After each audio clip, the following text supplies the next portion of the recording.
अभी मैं कुछ दिन पहले ऑपोजिशन पार्टीज के लीडर्स के साथ गया और अब हम कांग्रेस पार्टी के जो सीनियर लीडर्स हैं उनके साथ गए। राष्ट्रपति से हमने कहा कि ये जो कानून बनाए गए हैं ये किसान विरोधी कानून है और इससे किसानों का ज़बरदस्त नुकसान होने वाला है, मजदूरों का, किसानों का। सरकार ने कहा था कि ये कानून किसान के फायदे के हैं और देश को दिख रहा है कि किसान कानून के खिलाफ खड़ा हुआ है। और मैं प्रधानमंत्री जी से कहना चाहता हूं कि ये किसान हटेगा नहीं। प्रधानमंत्री को ये नहीं सोचना चाहिए कि किसान और मजदूर घर चले जाएंगे, नहीं जाएंगे। जब तक ये कानून वापस नहीं लिया जाएगा, जॉइंट सेशन कीजिए और कानून को एकदम वापस लीजिए, क्योंकि किसान वापस नहीं जाने वाला है। और हम सब, विपक्ष की सब पार्टियां किसानों के साथ, मजदूरों के साथ खड़े हैं और खड़े रहेंगे। जिस प्रकार से ये कानून पास किया गया वो भी बिल्कुल गलत था। बिना डिबेट किए, बिना किसानों से चर्चा किए, बिना मजदूरों से पूछे ये कानून ऊपर से थोप दिए गए हैं और इन कानूनों को हटाना ही पड़ेगा, विड्रॉ करना ही पड़ेगा।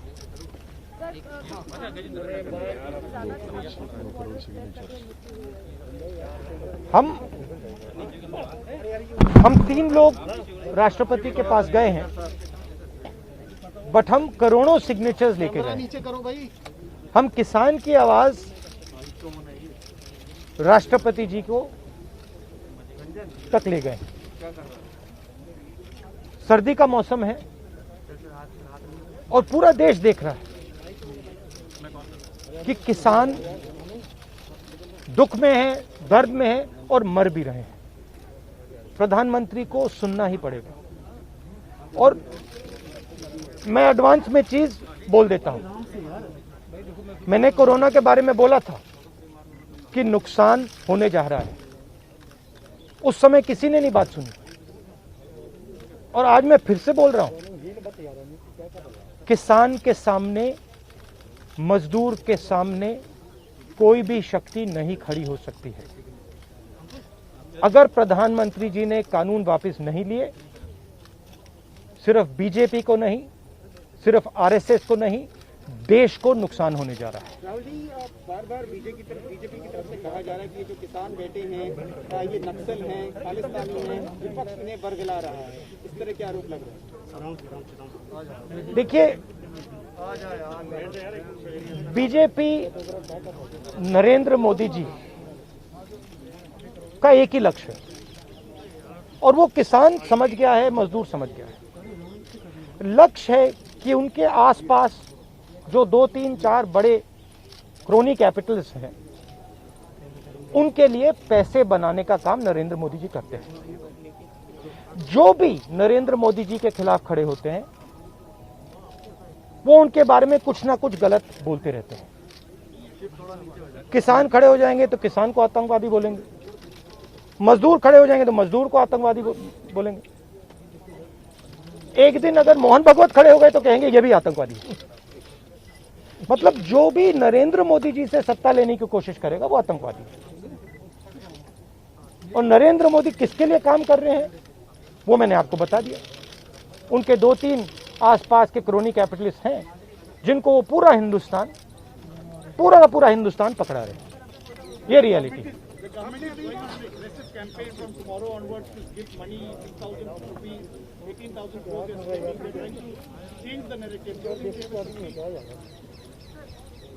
Look, the point is, it's a very simple thing.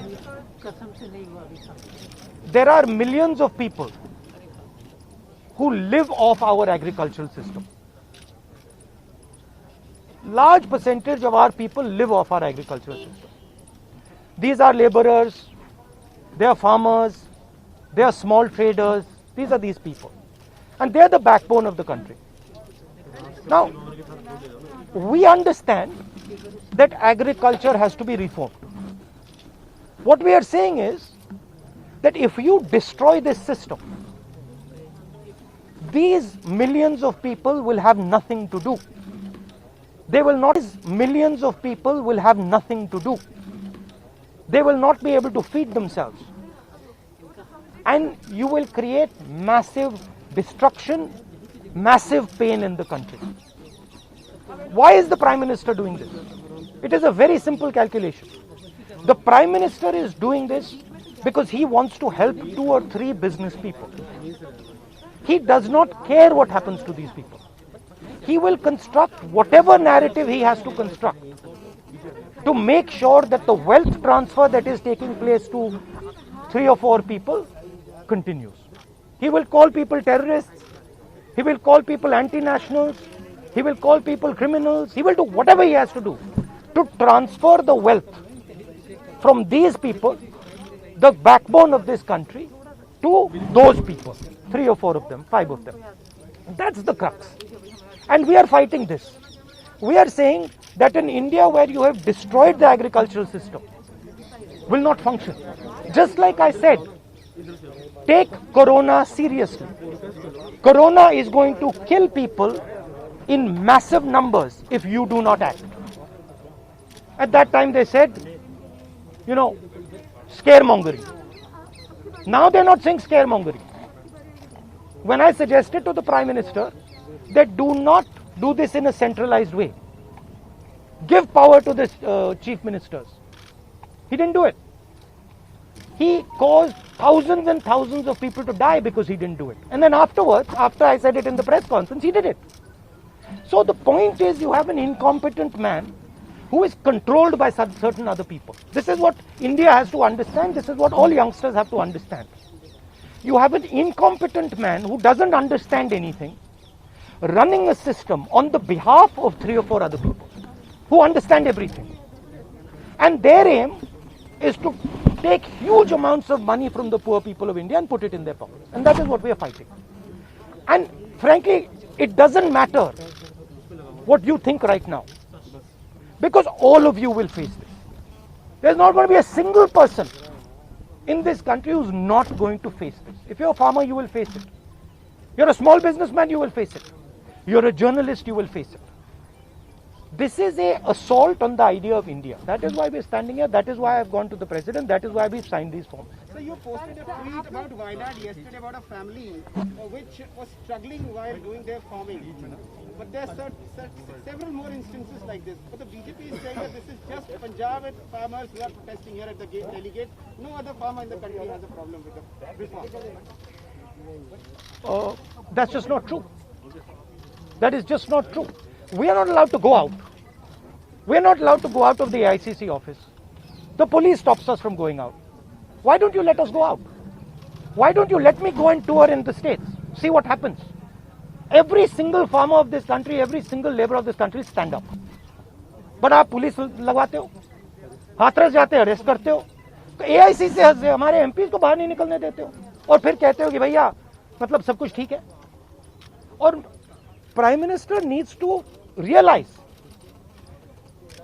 that there is a limit to this. आपने थोड़ा सा करना है, आपने 2-3 लोगों की मदद करनी है, थोड़ा सा करना है, आप कर सकते हो. बट जिस प्रकार से नरेंद्र मोदी कर रहे हैं, मैं फिर से दोहरा रहा हूं, हिंदुस्तान के किसी भी युवा को रोजगार नहीं मिलेगा. सारे छोटे बिजनेस, सारे मिडिल साइज बिजनेस खत्म हो जाएंगे. और दूसरी बात याद रखिए, जिस चीज को आप सब भूल गए हैं, चाइना बॉर्डर पे बैठा है. चाइना ने हिंदुस्तान की हजारों किलोमीटर जमीन छीन ली है. प्रधानमंत्री उनके बारे में क्यों नहीं कहते? उसके बारे में चुप क्यों है? तो मेरा कहना है कि पूरा का पूरा कॉम्बिनेशन बन रहा है. एक तरफ आप अपने सिस्टम को तोड़ रहे हो, आप अपने लोगों को लड़ा रहे हो, आप अपने किसान को मार रहे हो, मजदूर को मार रहे हो, और दूसरी तरफ बाहर से फोर्सेस देख रही हैं, कह रहे हैं कि बहुत अच्छा है, नरेंद्र मोदी हिंदुस्तान को कमजोर कर रहा है और हमारे लिए अच्छी अपॉर्चुनिटी बनने जा रही है. मैं देश को बता रहा हूं, मैं वार्निंग दे रहा हूं कि आप देखिए क्या हो रहा है. और मैं आपको भी कह रहा हूं, प्रेस वालों को भी कह रहा हूं, मैं समझता हूं कि आपको सैलरी मिलती है और आपके लिए बहुत मुश्किल है, मैं समझता हूं बात, इसलिए आप नहीं कह पाते हो जो आपको कहना है। मगर आपके देश को, हमारे देश को बहुत जबरदस्त नुकसान होने वाला है। बहुत डेंजरस रास्ते पर ये देश चल रहा है, ये मैंने कहना। कांग्रेस के नेताओं को डिटेन कर लिया गया है। आप लोग मार्च लेके यहाँ पर आ रहे थे, अभी जो है कांग्रेस के तमाम एमपी को इंक्लूडिंग प्रियंका जी को भी जो है डिटेन कर लिया, उसका वो तो तरीका है इनका, तरीका है डिटेन करना, मारना पीटना, ये इनका तरीका है, बट हम नहीं करते नहीं। ये आप किस देश की बात कर रहे हो? ये कौन सी देश की बात कर रहे हो? डेमोक्रेसी? ये मतलब कौन से देश की बात कर रहे हो? इंडिया की बात कर रहे हो? इंडिया में कोई डेमोक्रेसी नहीं है। डेमोक्रेसी इंडिया में ये मतलब आपके इमेजिनेशन में हो सकती है, मगर रियलिटी में है नहीं। Thank you. गुलाम नबी कुछ नहीं, आप कुछ बार-बार इस बात को रखती है कि जो कृषि कानून है वो निजी क्षेत्र में, कृषि क्षेत्र में निजी इन्वेस्टमेंट को बढ़ावा देते हैं, जो बहुत जरूरी है। आप इसको किस तरीके से देखते हैं कि पूरा कैंपेन सरकार का इसी बेस पे और वो हर घर तक, हर गांव तक जाना चाह रहे हैं? सवाल ये है इन्वेस्टमेंट कौन करेगा और इन्वेस्टमेंट का फायदा किसको मिलेगा? सवाल ये है। आपकी सर रणनीति नहीं, सुनिए, सवाल ये है कि हिंदुस्तान के एग्रीकल्चरल सिस्टम में कौन इन्वेस्ट करेगा और कौन पैसा बनाएगा? हिंदुस्तान के एग्रीकल्चरल सिस्टम में आज तक किसान ने इन्वेस्टमेंट किया है, मजदूर ने इन्वेस्टमेंट किया है। ये जो जवान हमारी सेना बॉर्डर पे खड़े हैं, इनके माता पिताओं ने किया है। इन्वेस्टमेंट ये करते हैं और रिटर्न किसको मिलता है? रिटर्न 2-3 उनके उद्योगपति मित्रों को मिलता है। ये पूरा देश जानता है, पूरा देश इस बात को समझता है कि इन्वेस्टमेंट हम करते हैं। बहुत दूर खड़ा है, लॉक कर दूं? आपके माता पिता क्या करते हैं? हाँ, आप एग्रीकल्चर फार्मर थी, अब आप जर्नलिस्ट हैं, है ना? तो आप जानते हो कि आपके फादर ने इन्वेस्टमेंट किया या नहीं? अरे मैं आपसे पूछ रहा हूँ, आप देश की महिला हैं, आपके पिता ने इन्वेस्टमेंट किया ना? मदर फार्मर है, उन्होंने इन्वेस्टमेंट किया ना? किसके लिए इन्वेस्टमेंट किया? क्या इन 2-3 लोगों के लिए इन्वेस्टमेंट किया, या आपके परिवार के लिए किया, आपके एजुकेशन के लिए किया, आपके स्वास्थ्य के लिए किया, आपके स्वास्थ्य के लिए किया, आपके एजुकेशन के लिए किया? मगर ये जो 2-3 बिजनेसमैन है उनके लिए तो नहीं किया ना। तो सवाल यही है, इन्वेस्टमेंट कौन कर रहा है? आपके माता पिता ने किया, करोड़ों किसानों ने किया, और रिटर्न किसको मिल रहा है? यही हम पूछना चाह रहे हैं कि क्या कांग्रेस की कोई रणनीति है इस बात को काउंटर करने के लिए, गांव तक जाना? काउंटर करने की जरूरत, काउंटर आप क्या बात कर रही हैं? काउंटर करने, आप क्या बात कर रही हैं काउंटर करने के? मतलब आपको ये नहीं मालूम कि, अरे भाई आपको क्या, आप क्या हिंदुस्तान के किसान को बेवकूफ समझती हैं क्या? तो फिर अगर आपको समझे तो उसको कैसे समझ नहीं है? अगर ये यहाँ पे लाखों लोग जो बैठा, हजारों लोग जो बैठे हैं दिल्ली के बाहर, क्या ये सुनिए, ये जो लाखों लोग आए, क्या ये मिठाई खाने आए क्या इनको समझ नहीं है क्या हो रहा है? इनको समझ नहीं क्या हो रहा है? इनको मालूम है, क्लियरली मालूम है, इनको मालूम है नरेंद्र मोदी चोरी कर रहा है, इनको मालूम है कि ये दिन भर इन्वेस्टमेंट करते हैं, 24 घंटा इन्वेस्टमेंट करते हैं और उधर इन्वेस्टमेंट कहीं और जाता है, रिटर्न कहीं और जाता है। Thank you. नमस्कार, मैं हूं मानक गुप्ता। अगर आपको हमारा ये वीडियो पसंद आया हो तो इसे लाइक और शेयर जरूर करें, और हाँ, हमें सब्सक्राइब और फॉलो करना ना भूलें, ताकि आप देश और दुनिया की कोई खबर मिस ना करें। तो जुड़े रहिए हमारे साथ और देखते रहिए न्यूज़ 24।